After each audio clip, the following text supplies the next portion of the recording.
Salut à tous. Alors, cette fameuse phrase, on n'utilise que 10% de notre cerveau. On l'a tous entendue au moins une fois, pas vrai? C'est une idée hyper séduisante. La promesse qu'on a tous, au fond, un super pouvoir qui ne demande qu'à être réveillé.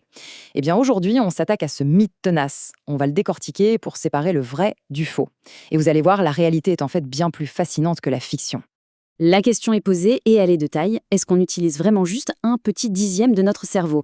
Ça signifierait que 90% de nos capacités sont là, en jachère, à attendre le bon moment pour se manifester. Franchement, c'est une promesse qui sonne presque trop beau pour être vraie. Alors, est-ce que la science est d'accord avec ça? C'est ce que notre enquête va nous révéler. Bon, rentrons dans le vif du sujet.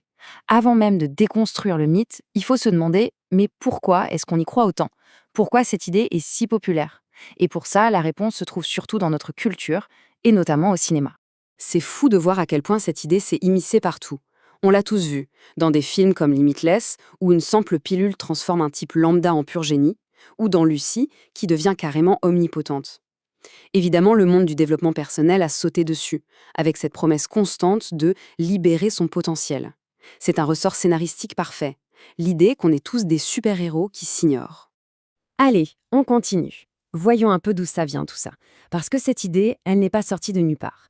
On va jouer les détectives et remonter la piste d'une erreur qui a, tenez-vous bien, plus d'un siècle. Comment est-on passé d'une vague intuition à un chiffre aussi précis que 10%? Au départ, à la fin du 19e siècle, le psychologue William James parle de potentiel mental, un concept assez flou. Puis la machine s'emballe. En 1929, un almanach balance ce chiffre de 10% sans vraiment dire d'où il sort. Et là, le coup de grâce, c'est en 1936. L'auteur Lowell Thomas déforme complètement les propos de James. Et voilà comment une simple suggestion s'est transformée en un fait scientifique aux yeux du public. Et la voilà, la citation coupable, le moment où tout a basculé. On la trouve dans la préface d'un des plus grands best-sellers au monde, Comment se faire des amis. En attribuant ce chiffre précis, mais faux, à un grand professeur de Harvard, Thomas a offert au mythe une crédibilité en béton armé. C'est l'instant T où une simple rumeur a enfilé le costume de la science. Mais soyons justes, il faut aussi dire que la science de l'époque avait ses propres zones d'ombre.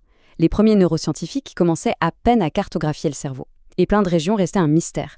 Alors, face à ces territoires inconnus, l'idée que de grandes parties du cerveau étaient silencieuses ou en attente, eh bien, ça semblait assez logique. Le mythe a simplement poussé dans les failles de la connaissance de l'époque. Bon, assez parlé d'histoire, tournons-nous vers aujourd'hui et voyons ce que la science moderne, avec ses outils de pointe, a à nous dire là-dessus. Et je vous le dis tout de suite, les preuves sont absolument accablantes. Le contraste est vraiment flagrant.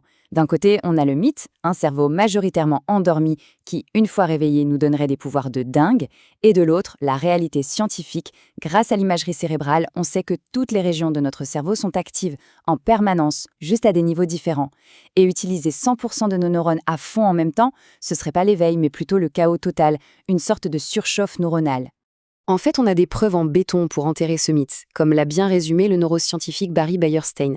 D'abord, les lésions.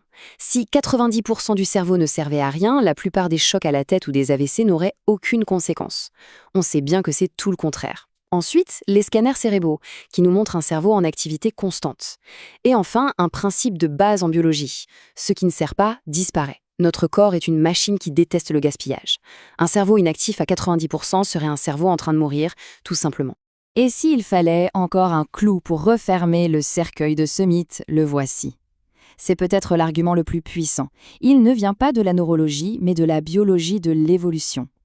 On va juste jeter un œil à la facture d'électricité de notre cerveau. Regardez-moi ces chiffres, c'est juste énorme. Notre cerveau, c'est à peine 2% de notre poids total. Mais il dévore à lui seul 20%, soit un cinquième, de toute l'énergie qu'on consomme. C'est de très loin notre organe le plus gourmand. Un vrai gouffre énergétique. Alors, la question se pose d'elle-même, non?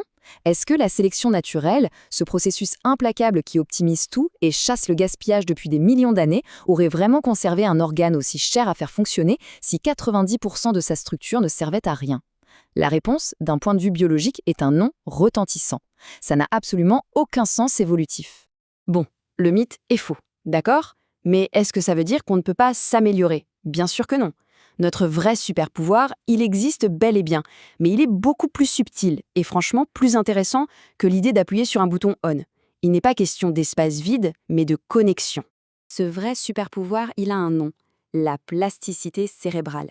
C'est cette capacité incroyable de notre cerveau à se réorganiser, à créer de nouvelles autoroutes neuronales, à renforcer des connexions existantes en fonction de tout ce qu'on fait, ce qu'on apprend, ce qu'on vit.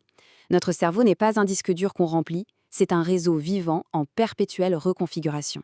Et c'est vraiment ça, le message clé à retenir. Le potentiel, le vrai, il n'est pas dans des zones inexplorées de notre crâne. Il est dans cette capacité quasi infinie de notre cerveau à tisser de nouvelles toiles, à optimiser les réseaux qu'il utilise déjà à plein régime, tous les jours. Au final, ce mythe des 10% nous a fait poser la mauvaise question pendant plus de 100 ans. La bonne question, ce n'est pas quelle part de notre cerveau on utilise, parce que la réponse, on la connaît maintenant, c'est 100%.